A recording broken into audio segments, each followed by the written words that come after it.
this time Tim McIntosh does get him away, and that is going to be a challenge for Umar Gul.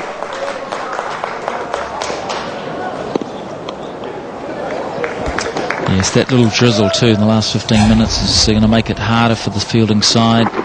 Ability to keep your feet, and the ball a bit slippery, difficult to bowl with. So it's all going against Pakistan, because through BJ Watling mainly and McIntosh, they've combined beautifully here. 86 for none, and they're scoring at just under 5, knowing that if they continue this, they could come up with something magic. Have to go. 2 there. Yeah, easily. That's good running. Oh, it might have come off Tim McIntosh. There may be a deflection off the body of Tim McIntosh or something, because he just turned that second run down.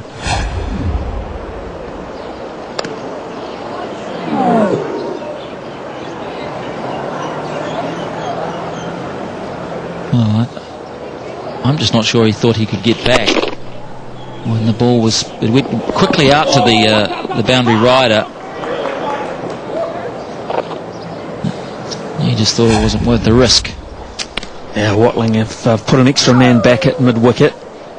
There's singles every time on the onside, and there might even be the odd 2 if he can place it right. There's just no one in front of square on the onside within 70 metres.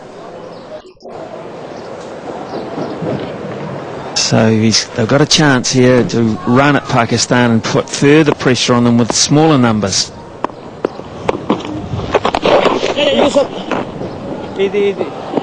Captain with a little fumble. Pakistan's fielding will be questioned to the max here. Well, you know, they're not even stopping singles, so they're almost better off being on the boundary if they're not going to stop the single. They really don't know how to stop the flow, which is New Zealand putting them under huge pressure.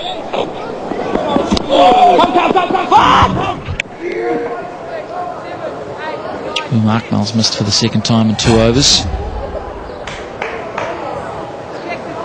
88 for none.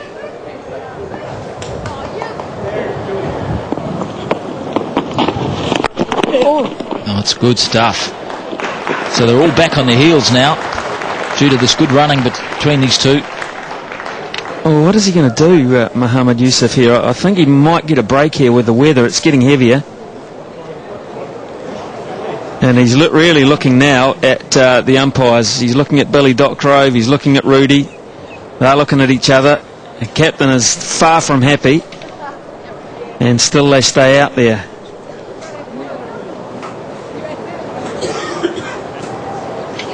So that's the direction it's coming from, which is the southwest, and it's looking a bit bleak down there, but we'll remind you on the basis that can lose up to an hour's play without losing any time.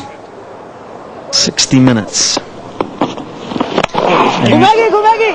The other good news is, Martin, that New Zealand now can't lose the match. They can go helter-skelter to win it, even if they lost 2 or 3 overs as well, because they've got it down to below 5 and over.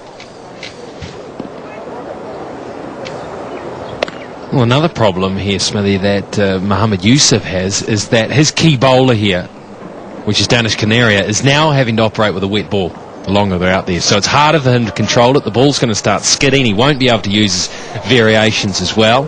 And he should be easier to knock around.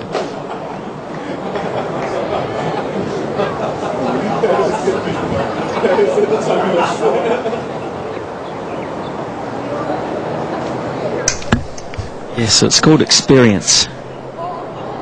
Slowing things down and hoping like the weather gets worse.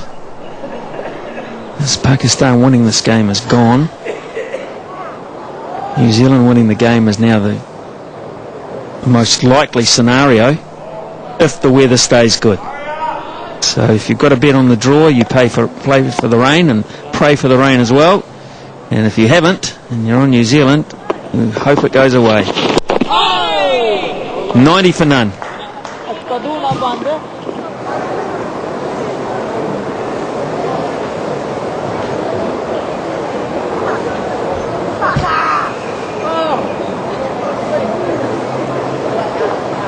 90 for none, 19 overs gone, and New Zealand need just 4.92 per over. All their wickets in hand. Here's Craig McMillan, with him Simon Doull.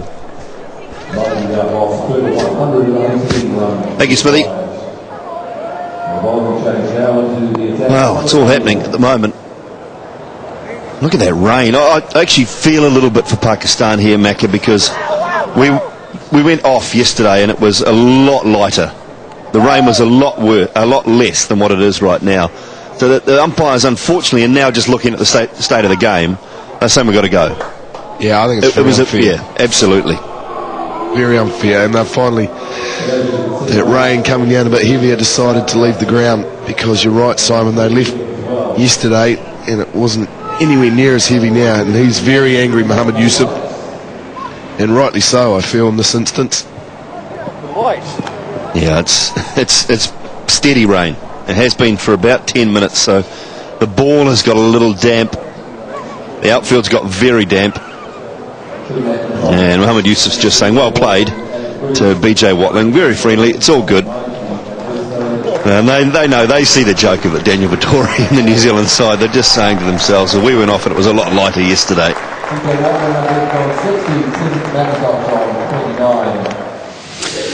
So sadly, the rain had the last say in this series, and there was no real winner in the end, although New Zealand, on that evidence, were pushing towards victory, weren't they? McIntosh 23, but Watling was the story on Test debut, 60 not out and going like a Trojan, getting New Zealand towards a situation where perhaps Guptill and Taylor and maybe McCullum could have come in and closed the deal. 19 overs, none for 90, some very good batting, and there was very little that this attack could do to stem the flow. None for 15 Asif, none for 27 Amir. We thought Canaria might be a danger later in the day, but not to be. Didn't really have the opportunity or the runs in the bank to bowl at, and Gould none for 24. So this is how it panned out in the end. 223 and a 455 Pakistan. New Zealand's very solid 471. They stayed in the park second time round for 193.2 overs. That was a victory in stamina more than anything else. 19 overs, none for 90 as they chased down the match, which in the end ended in a pretty tame and wet draw here at McLean Park.